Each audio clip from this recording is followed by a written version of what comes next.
नमस्कार विद्यार्थी मित्रांनो, मी विशाल गवळे. युट्यूब अकॅडमी ऑफिशियल या आपल्या युट्यूब चॅनलवरती तुम्हाला सर्वांना तुमचं सर्वांचं स्वागत करतो. तुम्ही म्हणत असाल की सर, या अगोदर आम्ही लेक्चर बघितले आणि त्यामध्ये आपल्या युट्यूबचं चॅनलचं नाव हे विकास स्टडी पॉईंट होतं. तर काही कारणास्तव आपण ते चेंज केलेलं आहे आणि आता एक नवीन नाव देण्यात आलं आहे, विकास अकॅडमी ऑफिशियल हे आपल्या चॅनलचं नाव आहे.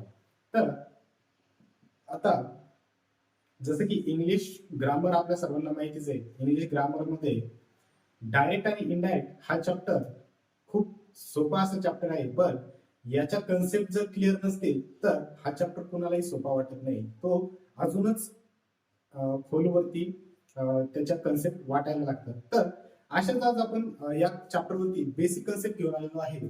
आणि तर चला सुरू करूया मग. डायरेक्ट अँड इनडायरेक्ट स्पीच यालाच आपण म्हणत असतो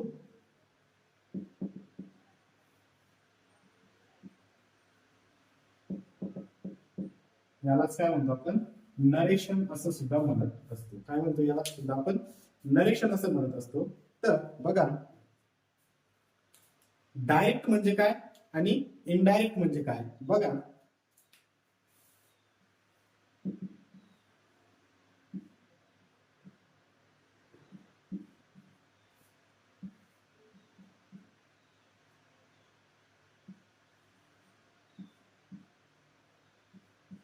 या काय, या दोन मुली आहेत असं समजा. या काय, दोन मुली आहेत. या काय करतात, एकमेकांसोबत बोलत आहेत. काय करतायत, या एकमेकांसोबत बोलताय, काहीतरी बोलताय, पण स्वतःविषयीच बोलताय किंवा एकमेकींच्याच विषयी ते काय करतायत, सांगत आहेत. तर ह्या हे काय झालं, आपलं डायरेक्ट वाक्य झालं.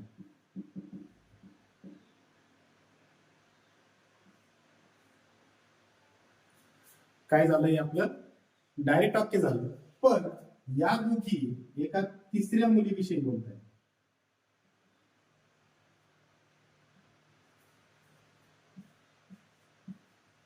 या दोघी काय करतायत, एका तिसऱ्या मुलीविषयी सांगतायत. म्हणजे ही मुलगी, ही 1 नंबर, ही 2 आणि ही 3 नंबर, ही 2 नंबरची मुलगी या तिसऱ्या मुलीविषयी या पहिल्या मुलीला सांगत आहे. संभाषण यांचं चालू आहे. संभाषण इथून इथं केलं का नाही, तर संभाषण इथून इथं चालू आहे की हे बघ, या मुलीने काल काय केलं, रेड कलरचा ड्रेस घालून आली आणि खूप छान दिसत होती.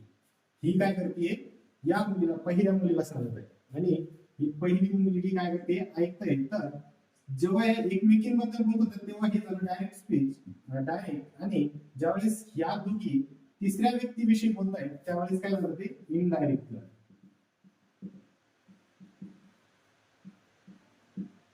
काय झालं, त्यावेळी इनडायरेक्ट स्पीच झालं. मग बघा, डायरेक्ट म्हणजे काय, समोरासमोर बोलणे. आणि इनडायरेक्ट म्हणजे काय, की ती व्यक्ती निघून गेली आणि तिच्याविषयी दुसऱ्या व्यक्तीला सांगणे, हे झालं आपलं इनडायरेक्ट. मग सर्वात अगोदर बघा,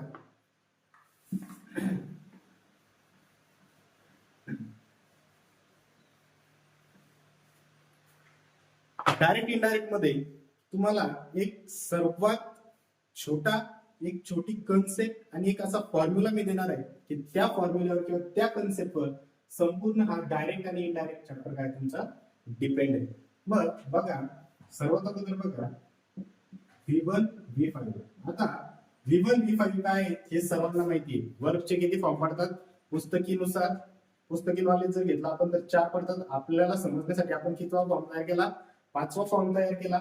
मग जर तुम्हाला बघा, डायरेक्टच्या वाक्यामध्ये काय म्हणतात, लक्ष द्या. डायरेक्टच्या वाक्यामध्ये जर तुम्हाला V1 किंवा V5 हा वर्क दिसत असेल तर त्याचा इनडायरेक्ट होत असताना काय, त्याचा इनडायरेक्ट होत असताना वर्क नेहमी सेकंड फॉर्म, वर्कचा दुसरा फॉर्म येतो. डायरेक्टच्या फॉर्म मध्ये V1 V5 असेल तर इनडायरेक्ट मध्ये जाताना त्याचा काय होतो, V2 होतो. आणि जर डायरेक्ट मध्येच तुम्हाला जर V2 आलेला असेल तर इनडायरेक्ट मध्ये जाताना याचा हॅड प्लस V3 होतो. काय होतो हॅड प्लस V3 आणि डायरेक्टच्या वाक्यामध्ये जर तुम्हाला हॅड प्लस V3 दिसत असेल तर इनडायरेक्ट मध्ये याचं सेम असतं किंवा नो चेंज होतो याचा काय होतो नो चेंज होतो कशा पद्धतीने बघा सर्वात अगोदर एक लक्षात ठेवा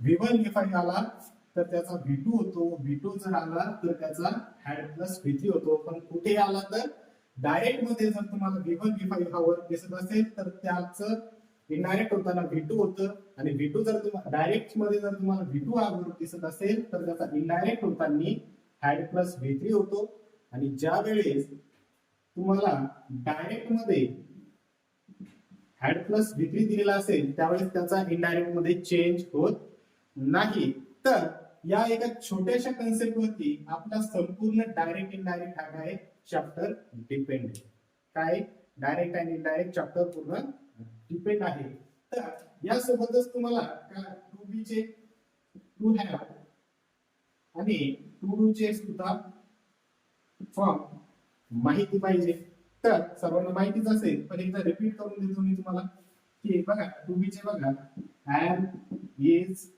आर त्यानंतर एक वॉज किंवा वर त्यानंतर एक शॅल बी किंवा विल बी टू हॅव चे बघा हॅव हॅज V2 होतो याचा हॅव आणि इकडे समोर होतो त्याचा शॅल हॅव किंवा विल हॅव शॅल हॅव किंवा विल हॅव टू डू चे बघा डू किंवा डज आणि इकडे होतो त्याचा डीड आणि समोर याचा कोणताही फॉर्म पडत नाही समोर याचा फॉर्म पडत नाही मग आपल्याला एवढं तर माहितीये की हे झाले आपले प्रेझेंटचे फॉर्म हे झालेत आपले पास्टचे फॉर्म आणि हे झाले आपले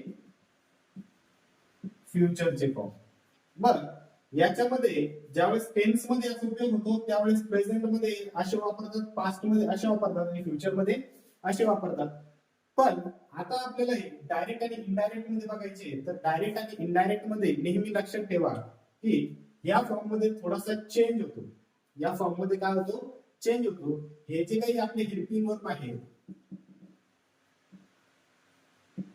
यांच्यामध्ये चेंज म्हणजे हे फॉर्म चेंज होत नाही तर वापरताना याची बोलण्याची पद्धत एक वेगळी वापरताना काय याची बोलण्याची पद्धत वेगळी आहे ज्यावेळेस आपल्याला एक सिंगल सब्जेक्ट असेल त्यानुसार आपल्याला नेहमी काय घ्यावं लागेल सिंगलच वर्ब घ्यावे लागेल सिंगल सब्जेक्ट नुसार आपल्याला काय घ्यावं लागेल सिंगल वर्ब घ्यावं लागेल मग यामध्ये बघा आपल्या सिंगल ज्यावेळेस वर्ब असतो तर एम इज ह्या आपल्या सिंगल व्यक्तीसाठी वापरण्यासाठी या हेल्पिंग वर्ब आहे त्यानंतर जर प्लुरल असेल तर प्लुरल साठी काय आर आणि वेअर आहे त्यानंतर वॉज हे कशासाठी आहे हे सुद्धा सिंग्युलर साठी आहे त्यानंतर हॅव आणि हॅव हे प्लुरल साठी येतं हॅव हे कशासाठी येतं प्लुरल साठी आपण हॅव वापरतो आणि सिंग्युलर साठी आपण काय वापरत असतो हॅज वापरत असतो त्याचप्रमाणे डू आणि डज हॅड आपण केव्हा वापरतो पास्टच्या वाक्यामध्ये वापरतो आणि कसं असतं हे वाक्य तर सिंग्युलर साठी आपण हे वापरत असतो ठीक आहे इथपर्यंत समजलं हा चार्ट तुम्हाला अगोदरच्या लेक्चर मध्ये मी सांगितलेला होता तरी एक वेळेस रिवाइज म्हणून आपण जेव्हा टेन्स मध्ये यूज करतो त्यावेळेस याला आपण गटामध्ये डिवाइड केलं होतं प्रेझेंट पास्ट आणि फ्युचर मध्ये पण आता आपल्याला काय करायचंय याला टेन्स नुसार पण घ्यायचंय आणि कशा सब्जेक्ट नुसार कसा आपला वर्ब हे सुद्धा बघायचंय सिंग्युलर सब्जेक्ट असेल तर वर्ब सुद्धा कसा असेल आपला सिंग्युलरच असेल आणि प्लुरल जर सब्जेक्ट असेल आपला तर वर्ब सुद्धा कसा असेल आपला प्लुरलच असेल ठीक आहे आपल्याला माहिती आहे वर्ब कसा तयार होतो वर्ब हा helping verb plus main verb मग हेल्पिंग वर्ब कोणते कोणते आहेत आपले? टू बी, टू हॅव आणि टू डू हे जातात आपले हेल्पिंग वर्ब.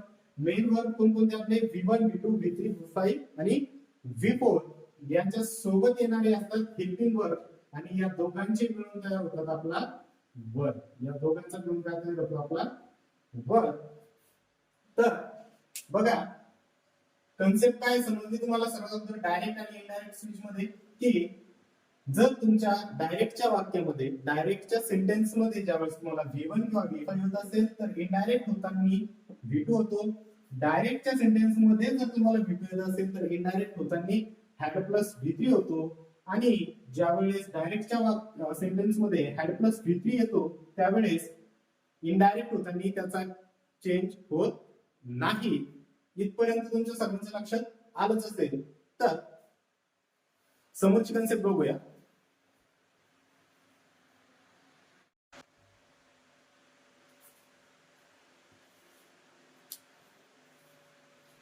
तर बघा ज्यावेळेस काही वर्बचे जे फॉर्म आहेत ते डायरेक्ट मधून इनडायरेक्ट मध्ये जाताना त्यांचं रूपांतर कसं होतं किंवा त्याचा बदल कसा होतो ते पण आपल्या फॉर्म्युलानुसार. आपला फॉर्म्युला काय सांगतो की V1 V5 जर डायरेक्टच्या वाक्यात V1 V5 असेल तर इनडायरेक्ट मध्ये त्याचा V2 होतो आणि डायरेक्टच्या वाक्यात जर V2 असेल तर इनडायरेक्ट मध्ये त्याचा हॅड प्लस V3 होतो. मग बघा आपल्या या स्ट्रक्चर मध्ये आपल्या या गोष्टी बसतात का? तर सर्वात अगोदर बघूया आपण. सर्वात अगोदर वर बघा प्लेट. प्लेट हा काय V2 फॉर्म आहे. मग V2 चा बघा बरं V2 चा काय होतो हॅड प्लस V3. मग इनडायरेक्ट मध्ये झाला का कसा चेंज त्याचा? तर प्लेटचा काय झाला हॅड प्लेट. प्लेट काय हॅड प्लेट काय आहे की प्लेटचा V3 काय आहे प्लेटच असतो. प्लेटचा V3 फॉर्म करू थर्ड फॉर्म कोणता आहे प्लेटच असतो. त्यासमोर काय लागलंय हॅड. आपल्या स्ट्रक्चर नुसार बघा डायरेक्ट मध्ये जर V2 आला तर इनडायरेक्ट मध्ये त्याचा काय होतो हॅड प्लस V3 होतो. झालंय बघा. त्यानंतर डायरेक्ट मध्ये आला बघा बरं वेंट. वेंट हा गोचा सेकंड फॉर्म आहे. मग बघा गो वेंट गॉन गोइंग आणि goes. V1 V2 V3 V4 आणि V5. V1 V2 V3 V4 आणि V5. मग V2 वेंट काय आपला V2 आहे. वर्बचा दुसरा फॉर्म आहे. इनडायरेक्ट मध्ये होताना काय होतं त्याचा हॅड गॉन. काय होता हॅड गॉन. अशा भरपूर काही वर्ब आहेत की ज्या कशा असतात त्यांचा V2 आणि V3 हा फॉर्म सारखा असतो आणि अशाही खूप अशा वर्ब आहेत की ज्यांचा V2 आणि V3 हा फॉर्म कशा असतात वेगवेगळे असतात. त्यामुळे यामध्ये कन्फ्युज व्हायचं नाही. तुम्हाला वर्ब पाठ असणं किंवा वर्ब माहित असणं खूप गरजेचं आहे. त्याच वेळेस यांच्यातला फरक लक्षात येतो.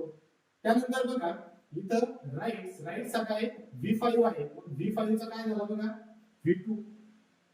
काय झाला V2 म्हणजेच काय V1 V5 जर आपल्या डायरेक्टच्या वाक्यात असेल तर त्याचा इनडायरेक्ट मध्ये काय होतो V2 होतो. रूट चा कोणता फॉर्म आहे V2 चा फॉर्म. कोणता आहे V2 फॉर्म आहे.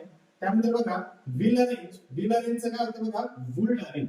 हा काय आपला मॉडेल ऑक्झिलरी आहे.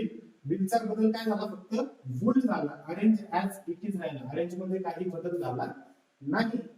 त्यानंतर बघा क्लीन्स हा काय आपला V5 आहे आणि याचा V2 काय झाला आपला क्लीन झाला. कुठे झाला इनडायरेक्ट मध्ये. मेक डायरेक्ट मध्ये आला आपल्याला मेक हा काय V1. इनडायरेक्ट मध्ये जाताना काय झालं त्याचा मेड हा काय V2 आहे. मेड काय V2. हे झालं आपले मेन वर्ब्स. हे कोणते आपले मेन वर्ब्स किंवा वर्ब्स. आणि आता आपण बघूया हेल्पिंग वर्ब. हे कोणते हेल्पिंग वर्ब. आता या हेल्पिंग वर्बचा डायरेक्ट मधून इनडायरेक्ट मध्ये जाताना कसा बदल होतो त्याचे फॉर्म कसे बदलतात. तर बघा सर्वात अगोदर डायरेक्ट मध्ये जर एम किंवा इज आलेला असेल काय म्हणतो मी डायरेक्टच्या वाक्यामध्ये एम किंवा इज आलेला असेल तर इनडायरेक्ट होताना त्याचा काय होतो वाज होत असतो. इनडायरेक्ट होताना काय होतं त्याचा वाज होतो. त्यानंतर डायरेक्टच्या वाक्यामध्ये जर आर येत असेल तर इनडायरेक्ट होताना त्याचा काय होतो वर्ब होतो. समजतंय. एम इज डायरेक्ट मध्ये जर एम इज येत असेल तर इनडायरेक्ट होताना त्याचा काय होतो वॉज होतो. डायरेक्टच्या वाक्यामध्ये जर हेल्पिंग वर्ब आर असेल तर इनडायरेक्ट मध्ये त्याचा काय होतो वेअर होतो. त्यानंतर बघा इनडायरेक्ट डायरेक्ट मध्ये वॉज किंवा वेअर या दोघांपैकी कुठलाही आला, इनडायरेक्ट मध्ये वॉज किंवा वेअर या दोघांपैकी कुठलाही आला तर इनडायरेक्ट होताना त्याचा होतो had plus been. Had plus been. Been हा बी चा थर्ड फॉर्म आहे, V3 आहे. बी चा V3 काय आहे? बीन आहे. कसा बघा, V1 बघा, and is आर हे झाले तुमचे V1. V2 होतो बघा याचा वॉज किंवा वर. V3 होतो बीन आणि V4 होतो याचा बीइंग. V4 काय होतो याचा बीइंग होतो. तर बी चा थर्ड फॉर्म कुठला आहे? बीइंग. इथं काय आले बी चे तुम्हाला काय आला हेल्पिंग वर्ब मध्ये काय आला बी चा तुम्हाला कुठला फॉर्म आला इथं V2 आलेले. काय आलेला आहे तिथं V2. पण आपल्याला माहिती आहे V2 जर डायरेक्टच्या वाक्यात असेल तर इनडायरेक्ट होताना हॅड प्लस V3 होतो. मग बघा इनडायरेक्टच्या वाक्यामध्ये काय झालं हॅड प्लस V3. बी चा V1 sorry V2 was were आहे तर इकडे काय पाहिजे आपल्याला V3 पाहिजे. मग V3 कुठला काय आला आपला बीन आला, हॅड बीन. समजते तुम्हाला? त्यानंतर समोर बघा हॅज किंवा हॅव जर आपल्याला डायरेक्ट मध्ये येत असेल तर हॅज हॅव पण तुम्हाला सांगितलं हॅज हॅव हा काय झाला आपला V1 झाला. V1 जर वाक्यात येत असेल तर त्याचा इनडायरेक्ट काय होतो V2. त्यानंतर बघा शाल विल या शालचं होतं बघा शुड, विलचं होतं वुड. शाल डायरेक्ट मध्ये जर शाल असेल तर इनडायरेक्ट मध्ये त्याचा शुड मध्ये रूपांतर होतं आणि विल असेल डायरेक्ट मध्ये तर इनडायरेक्ट होतं काय होतं वुड होत असतो. त्यानंतर बघा कॅनचा होतो कुड. कुठे होतो डायरेक्ट मध्ये जर तुम्हाला वाक्यामध्ये कॅन आले असेल तर इनडायरेक्ट मध्ये त्याचा काय होतो कुल्ड होतो. त्यानंतर डायरेक्ट मध्ये जर तुम्हाला मे आले असेल तर इनडायरेक्ट मध्ये त्याचा माईट होतो. मस्ट आले असेल तुम्हाला डायरेक्ट मध्ये तर इनडायरेक्ट मध्ये काय होतो त्याचा हॅड टू किंवा मस्ट. काय होतो तुमचा हॅड टू होतो किंवा मग काय होतो मस्ट होतो. इथपर्यंत लक्षात आलं? आपल्या मेन वर्ब जे आहेत मेन वर्ब बघा V2 V1 V2 V3 V4 V5 या जर तुम्हाला डायरेक्टच्या वाक्यात दिसत असेल तर इनडायरेक्ट होताना काय होतं त्याचा हॅड प्लस V3 होतो किंवा V2 होतो. V1 V5 जर डायरेक्ट मध्ये असेल तर त्याचा V2 होतो. V2 जर डायरेक्ट मध्ये असेल तर इनडायरेक्ट होताना त्याचा काय होतो हॅड प्लस V3. याच्यावरच आपले वर्ब आणि हेल्पिंग वर्ब मेन वर्ब आणि हेल्पिंग वर्ब अशा प्रकारे काय होतं त्यांचे फॉर्म बदलतात. केव्हा बदलतात जेव्हा ते डायरेक्ट मधून इनडायरेक्ट मध्ये जात असतात. तर समोरची कन्सेप्ट बघूया आपण.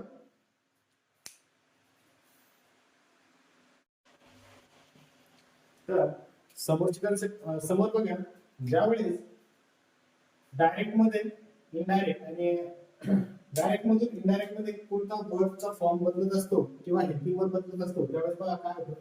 तर काही वेळेस बघा आपल्याला इथं डू किंवा डज V1 प्लस V2. आता डू डज V1 म्हणजे आता हे बघा काही वेळेस येतं डू प्ले. काही वेळेस काय होतं डू प्ले.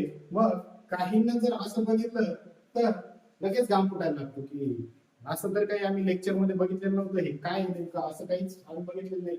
आम्हाला तर सांगितलं डू डज V1 म्हणजेच V2. पण आता डू प्ले म्हणजेच काय तर बघा डू किंवा डज प्ले. मग डज प्ले म्हणजेच काय बघा आपला हा होतो आपला V5. काय होतो आपल्याला काय होतो आपला V5 होतो. हा यस जाऊन यस म्हणून प्रत्यय लागला ना त्यावेळेस त्याला काय म्हणतो आपण प्लेस म्हणतो. बघा डू किंवा डज प्लस V1 म्हणजे बघा डज एक उदाहरणच घेऊ आपण काय की डज प्ले. मग डज प्ले हा दिसायला जरी असला डू डज प्लस V1 तर हा होता काय ऍक्च्युअल फॉर्म होता याचा V5 आहे. V5 म्हणजेच आपल्याला माहिती आहे आता डायरेक्ट मध्ये जर V5 असेल तर इनडायरेक्ट मध्ये याचा काय होतो V2 च होतो. इथपर्यंत लक्षात आलं? त्यानंतर बघा did प्लस V1 तर इकडे काय होतं त्याचा हॅड प्लस V3. आता did प्लस V1 म्हटल्यानंतर बघा did V1 फॉर्म घेऊ आपण की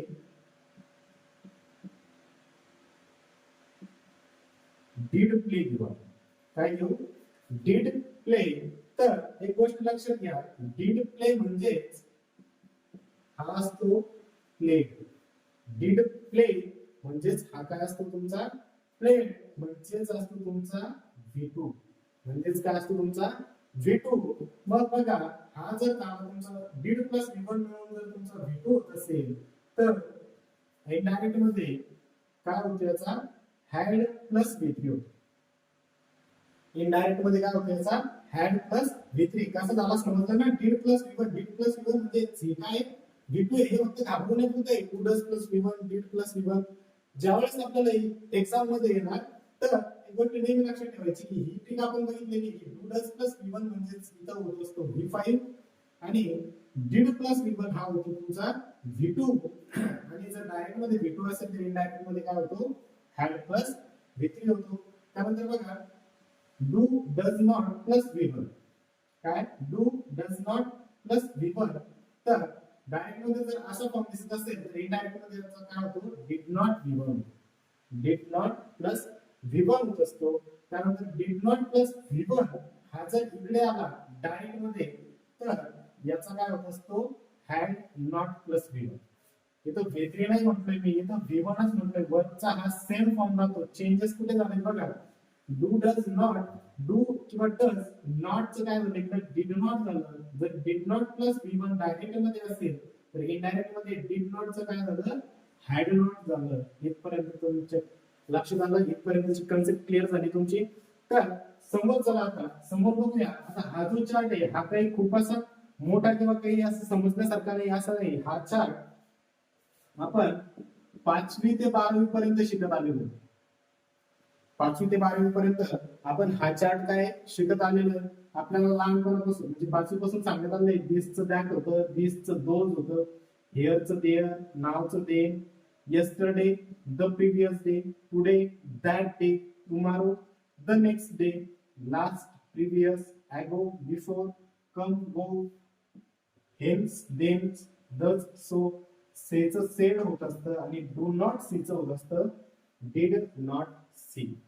do not see चं काय होत असतं did not see. मग बघा हे कुणालाही करता येईल. दिस जर डायरेक्ट चॅप्टर मध्ये दिस असेल तर इनडायरेक्ट मध्ये दॅट होईल. डायरेक्ट मध्ये दीज असेल तर इनडायरेक्ट मध्ये दोज होईल. डायरेक्ट मध्ये हेअर जर असेल इनडायरेक्ट मध्ये देअर होईल. डायरेक्ट मध्ये नाव च दे, यस्टरडेच द, प्रिव्हियस डे. हे लक्षात ठेवा. यस्टरडेच द प्रिव्हियस डे, टुडेच दॅट डे आणि टुमॉरोचं बघा द नेक्स्ट डे. या 3 गोष्टी लक्षात ठेवा की डायरेक्ट मध्ये जर तुम्हाला यस्टरडे येत असेल तर यस्टरडे इनडायरेक्ट मध्ये जाताना काय होतं द प्रिव्हियस डे होतो. ज्यावेळेस तुम्हाला डायरेक्ट मध्ये ज्यावेळेस तुम्हाला टुडे जर येत असेल तर इनडायरेक्ट होताना त्याचा काय होतो दॅट डे होतो. कोणता होतो दॅट डे होतो. आणि त्याच पद्धतीने बघा ज्यावेळेस तुम्हाला डायरेक्ट मध्ये टुमॉरो येत असेल तर इनडायरेक्ट मध्ये काय होतं त्याचा द नेक्स्ट डे. टुमॉरो म्हणजेच काय द नेक्स्ट डे असा होत असतो इनडायरेक्ट मध्ये. तर इथपर्यंतचा कन्सेप्ट क्लिअर झाला का सर्वांच्या? तर आपण आपली गाडी समोर नेऊया आणि समोर आता याचे आपण बघूया टाईप. त्यानंतर बघा डायरेक्ट इनडायरेक्ट डायरेक्टचे आपण टाइप्स बघूया. किती टाइप मधून आपल्याला क्वेश्चन येतात की डायरेक्ट मधून याचं इनडायरेक्ट करा. तर सर्वात अगोदर बघा फर्स्ट टाइप येते याची ऍसर्टिव्ह, सेकंड येते इंट्रोगेटिव्ह, हे बेटा इंट्रोगेटिव्ह डबल झालेली आहे.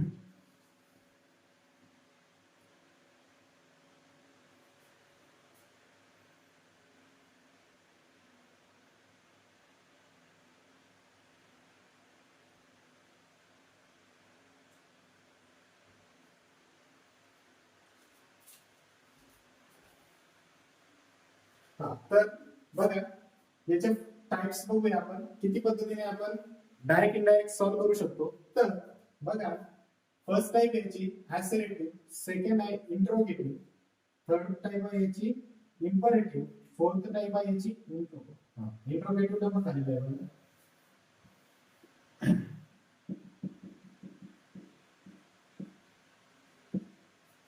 Fourth type exclamatory, fifth type याची ऑप्टेटिव्ह आणि सिक्स वाली अनकॉमन टाइप. सिक्स वाली कोणती आहे? अनकॉमन टाइप आहे. तर परीक्षेला आपल्याला या सर्वच विचारत नाही, पण यापैकी कुठली तरी एक किंवा दोन आपल्याला विचारतात. तर लक्षात ठेवा तुम्ही किती टाइप असेल तर ऍसिनेटिव्ह, इंट्रोगेटिव्ह, इम्परेटिव्ह, एक्सक्लेमेटरी, ऑप्टेटिव्ह आणि अनकॉमन या काय आपल्या टाइप आहेत. तर चला आता आपण सुरू करूया पहिली टाइप. आपण सुरू करूया. तर टाइप 1 बघा,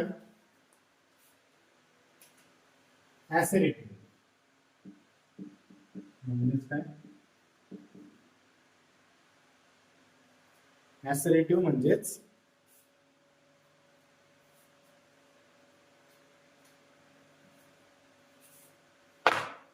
तर पहिली टाइप कोणती आपली? ऍसिडिटिव्ह. ऍसिडिटिव्ह म्हणजेच काय? विधानार्थी. याला मराठीत काय म्हणतो आपण? विधानार्थी म्हणतो. मग ऍसिडिटिव्ह मध्ये बघा काय काय चेंजेस होत असतात. डायरेक्ट मध्ये वाक्यामध्ये सेड आला तर सेडचा सेडच असतो. डायरेक्टच्या वाक्यात तुम्हाला सेड दिसला तर इनडायरेक्ट मध्ये त्याचा टोल्ड होतो. आणि जर डबल इन्व्हर्टेड कॉमा मध्ये तुम्हाला तुमचं वाक्य असतं, डायरेक्ट मध्ये नेहमी लक्षात ठेवायचं की वाक्य हे नेहमी डबल इन्व्हर्टेड कॉमा मध्ये असतं. तर इनडायरेक्ट मध्ये ते वाक्य जाताना डबल इन्व्हर्टेड कॉमा हा निघून जातो आणि त्याऐवजी काय लागतो? दॅट हा येतो. त्याऐवजी काय येतो? दॅट येतो. तर चला आपली ट्रिक काय होती? V1 V5 चा V2 होतो आणि V2 चा काय होतो? Had plus V3. काय होतो? V2 चा हॅड प्लस V3. केव्हा? जेव्हा डायरेक्ट मध्ये येत असेल त्यावेळी. मग बघा समजण्यासाठी तुम्हाला खाली उदाहरण दिले बघा मी. तर फर्स्ट उदाहरण बघा. ही सेड मनन comes to college daily.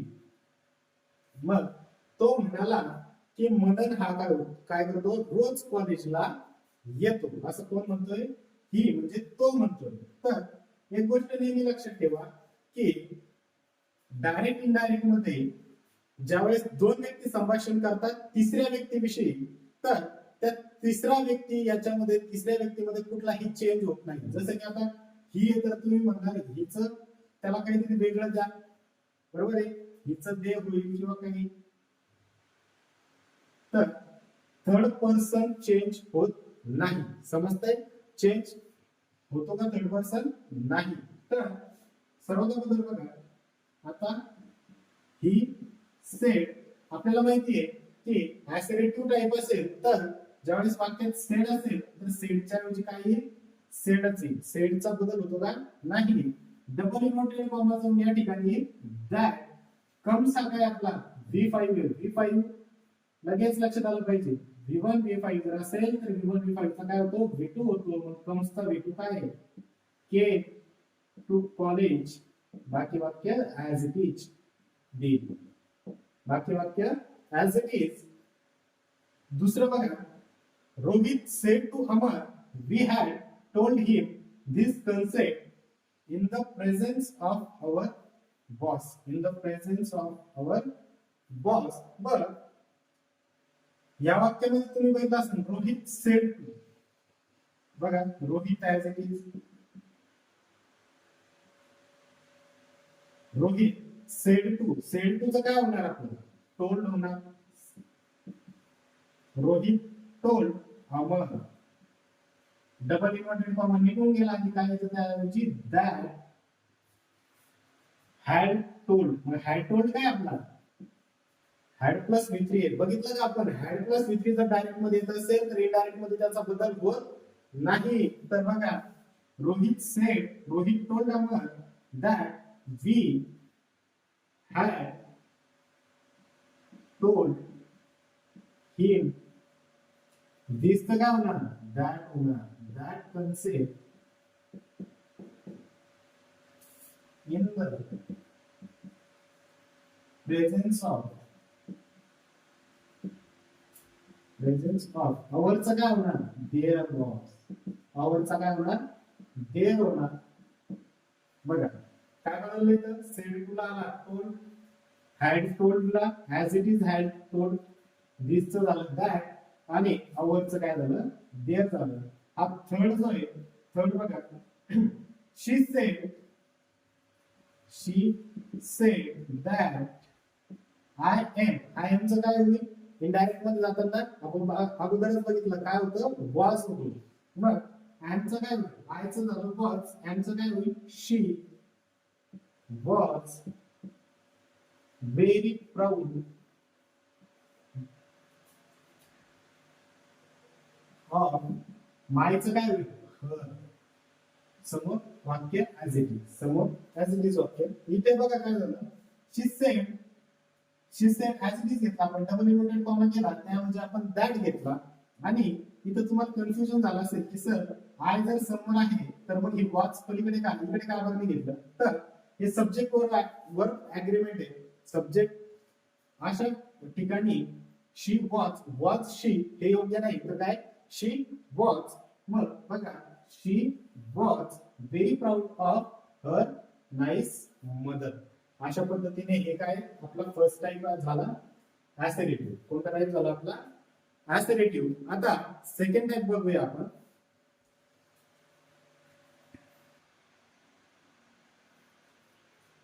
Second type बघा, इम्परेटिव्ह. इम्परेटिव्ह म्हणजेच काय? आज्ञार्थी. आज्ञार्थी म्हणजेच काय? आज्ञा देणे. साहजिकच आहे. मग बघा, याचे काहीतरी बेसिक रूल, बेसिक नियम. ज्यावेळेस इम्परेटिव्ह मध्ये सेट टू येत असतो, काय येत असतो? तुम्हाला सेट टू येत असतो, त्यावेळेस सेड किंवा सेड टू दोन्हीतून एक कोणतं आहे? सेड येत असेल तरीही आणि सेड टू येत असेल तर तेव्हाही. ज्यावेळेस तुम्हाला डायरेक्ट मध्ये सेड टू येत असेल त्यावेळेस इनडायरेक्ट मध्ये जाताना त्याचं रिक्वेस्ट, ऑर्डर, ऍडवाइस, वॉन्ट आणि कमांडेड हे तुम्हाला कशावरून कळतंय? कोणती टाईप घ्यायची आपण? तर वाक्यावरून कळतं. एक टीचर आहे, टीचर नेहमी आपल्याला जर म्हटलं स्टँडर्ड, तर टीचर काय सांगत असते? आपल्याला ऑर्डर देत असते. एक डॉक्टरांकडे तुम्ही गेला, डॉक्टर तुम्हाला काय देतात? ऍडवाइस देत असतात. ठीक आहे. त्यानंतर बघा, एखादी तुम्ही चूक केली तर घरचे काय करतात? तुम्हाला वॉर्न करत असतात. अशा पद्धतीने काय करायचंय आपल्याला? हे सेड टू हे वाक्यावरून कळतं आपल्याला की डायरेक्ट मध्ये जर सेड टू असेल तर इनडायरेक्टच्या वाक्यामध्ये कोणता फॉर्म घ्यायचा. तर चला समोर बघूया आपण त्याचे एक्झाम्पल्स. त्या अगोदर बघा, जर डबल इन्व्हर्टेड कॉमा मध्ये पॉझिटिव्ह वाक्य असेल, हे जे डबल इन्व्हर्टेड कॉमा याच्यामध्ये जर पॉझिटिव्ह तुमचं वाक्य असेल तर डबल इन्व्हर्टेड कॉमा जाऊन इनडायरेक्ट मध्ये काय येतो? टू येतो. डबल इन्व्हर्टेड कॉमा जाऊन इनडायरेक्टच्या वाक्यात काय येतो? टू येतो. आणि जर डायरेक्टच्या वाक्यामध्ये या डबल इन्व्हर्टेड कॉमा मध्ये जर तुम्हाला डोंट किंवा निगेटिव्ह वर्ड दिसत असेल तर इनडायरेक्ट मध्ये त्याचा काय होतो? नॉट टू होतो. काय होतं त्याचा? इनडायरेक्ट मध्ये नॉट टू होतो. तर बघा, फर्स्ट आपण एक्झाम्पल घेऊया. Stand up sed the teacher. मग बघा, द टीचर, आता द टीचर काय? Stand up. स्टँड अप म्हणजे काय? त्याला काय केलं? ऑर्डर दिली. काय दिली? काय दिली त्याला? ऑर्डर दिली. The teacher order to stand up.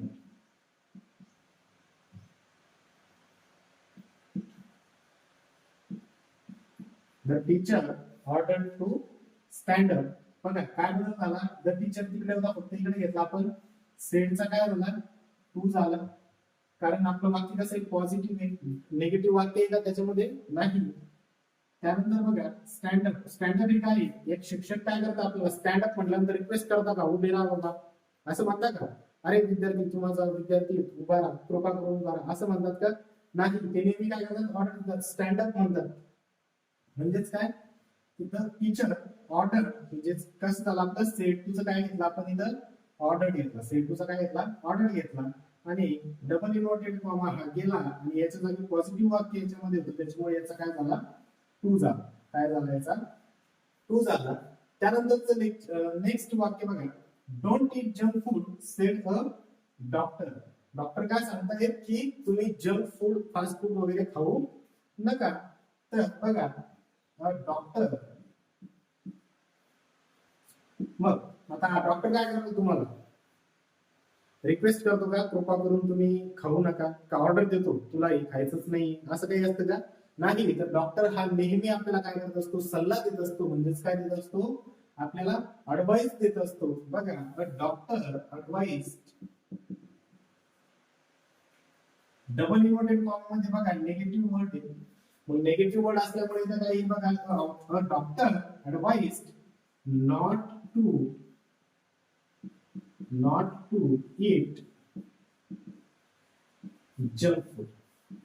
काही अवघड आहे याच्यामध्ये, फक्त काय करायचंय आपल्याला, जे बदल घडायचा आहे हा चार्ट आणि आपला एक नियम कोणता, V1 V5 चा V2 आणि V2 चा हॅड प्लस V3 इतकं तुम्हाला आलं. आणि डायरेक्ट मधून इनडायरेक्ट जाताना बरं कोणत्या फॉर्म मध्ये जातात याच्यावरून तुम्हाला कळून जातं, हेल्पिंग वर्ब कसे असतात हे तुम्हाला कळून गेलं.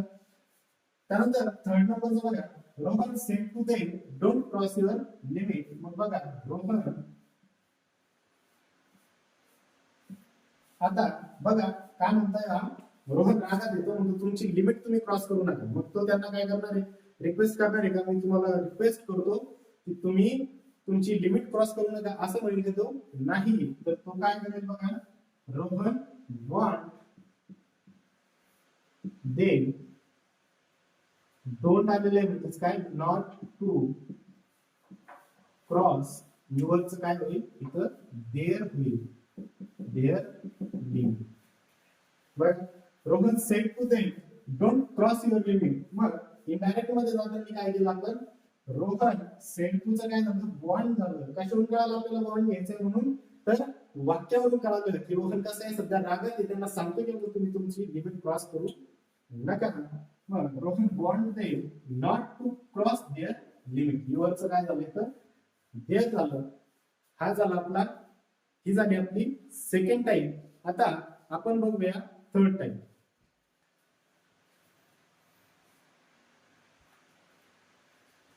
नेक्स्ट टाइप बघूया इंट्रोगेटिव्ह. नेक्स्ट टाइप कोणती, इंट्रोगेटिव्ह म्हणजे काय, प्रश्नवाची वाक्य आहे. इंट्रोगेटिव्हचे दोन टाइप पडतात.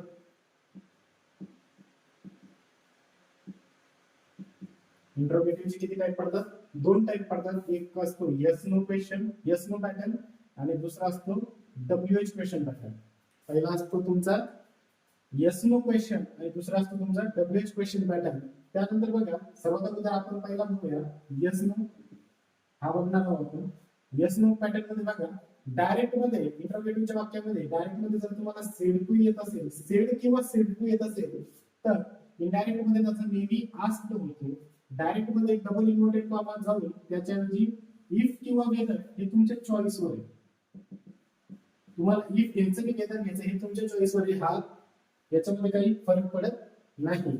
त्यानंतर जो क्वेश्चन पॅटर्न दिलेला असतो त्याचा आपल्याला काय करायचा असतो, सेंटेन्स पॅटर्न करायचा असतो. जो क्वेश्चन पॅटर्न दिलेला असतो त्याचा आपल्याला काय करायचा असतो, सेंटेन्स पॅटर्न करायचा असतो. बघा त्याच पद्धतीने आपण वाक्य घेऊन समजण्यासाठी, he said to him did you buy a car. काय, he said to him did you buy a car. तो त्याला म्हणाला की तू कार घेतली का किंवा घेणार आहे का, असं तो म्हणाला. मग बघा he as it is third person change होत नाही आपल्याला माहिती आहे. हिचं as it is said to चं काय झालं इथं, सेड टू चं आस्क्ड झालं. सेड टू चं काय झालं, आस्क्ड टू हिम.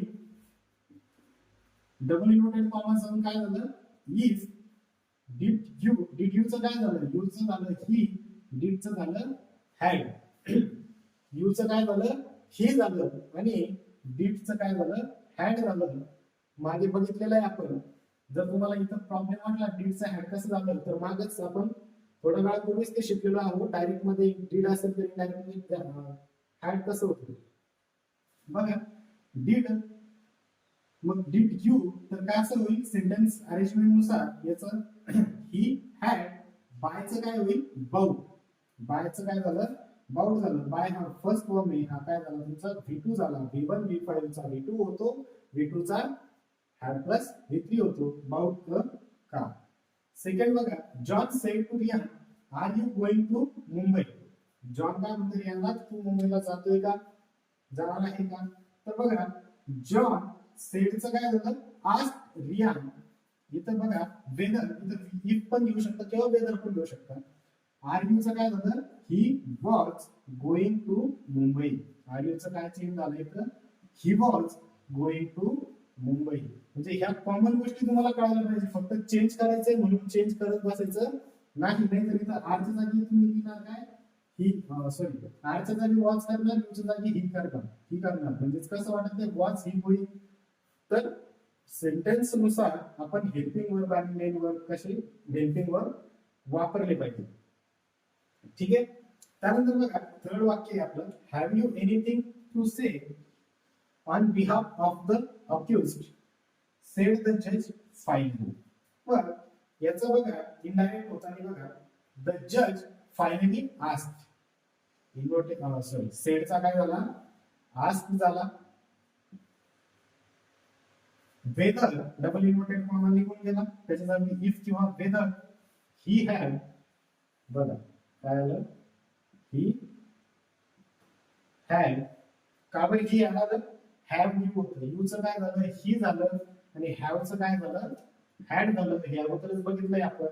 मग he had anything to say on behalf of the accused. अशा पद्धतीने आपला डायरेक्ट मधून इनडायरेक्ट मध्ये कसं होतात हे तुम्हाला नक्कीच या कन्सेप्ट तुम्हाला कळालेले असतील. त्यानंतर नेक्स्ट टाइप बघूया आपण. नेक्स्ट टाइप आहे आपली कोणती डब्ल्यूएच क्वेश्चन, इंटरोगेटिव्हचीच आहे. कोणती आहे WH questions.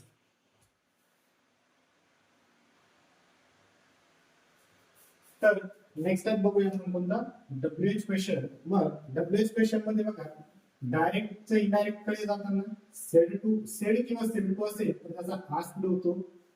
Double inverted comma असतो तो डबल इन्व्हर्टेड निघून जातो आणि त्याऐवजी काय होतो तुमचा गिवन डब्ल्यूएच वर्ड. म्हणजे जो काही तुम्हाला वाक्यामध्ये डब्ल्यूएच वर्ड दिलेला असतो तो डब्ल्यूएच वर्ड त्या ठिकाणी घ्यायचा असतो.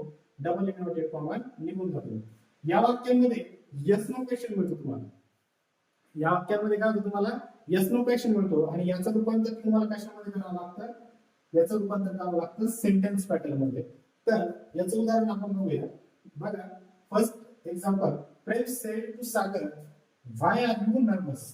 काय बघा Prem said to Sagar why are you nervous. Prem सागरला म्हणतो की तू आज एवढा उदास का बरे, आज तू उदास का बरे. तर याचं डायरेक्ट मधून इनडायरेक्ट होतं बघा प्रेम आस्क्ड सागर, काय प्रेम आस्क्ड सागर डबल इन्व्हर्टेड सॉरी बघा सेड टू निघून गेला त्याऐवजी काय आला आस्क्ड आला. सागर डबल इन्व्हर्टेड कॉमा निघून गेला आणि त्याऐवजी गिवन डब्ल्यूएच वर्ड. हा जो वर्ड आहे हा इथं घ्यायचा, हा डबल इन्व्हर्टेड कॉमा निघून गेला. व्हाय आर ही यूचं काय झालं he nervous, why are he nervous. त्याच पद्धतीने सेकंड सेंटेन्स बघा Payal said to Kalyani why is Anjali working so hard. काय सांगते ते की पायल काय करते कल्याणीला सांगते की ही अंजली एवढा हार्डवर्क का बरं करते, बरोबर आहे. तर या डायरेक्ट इनडायरेक्ट मध्ये बघा त्याचं रूपांतर कसं होईल. तर पायल सेड टूचं काय झालं आपल्याकडे आज पायल आज कल्याणी डबल इन्व्हर्टेड कॉमा निघून गेला आणि त्याऐवजी गिवन डब्ल्यूएच वर्ड घेतला आपण. व्हाय अंजली, अंजली समोर आलं आणि शी काय झालं शीचं वॉज झालं, शीचं काय चेंज झालं was. Anjali was working so hard. तर आज आपलं सेशन कसं वाटलं तुम्हाला. आज आपण काय काय बघितलं. तर सर्वात अगोदर आपण एक बेसिक कन्सेप्ट बघितली की आपला V1 V5 जर वाक्यात दिसत असेल तर त्याचा V2 होतो. V2 जर तुम्हाला डायरेक्टच्या वाक्यात दिसत असेल तर त्याचा V5 होतो.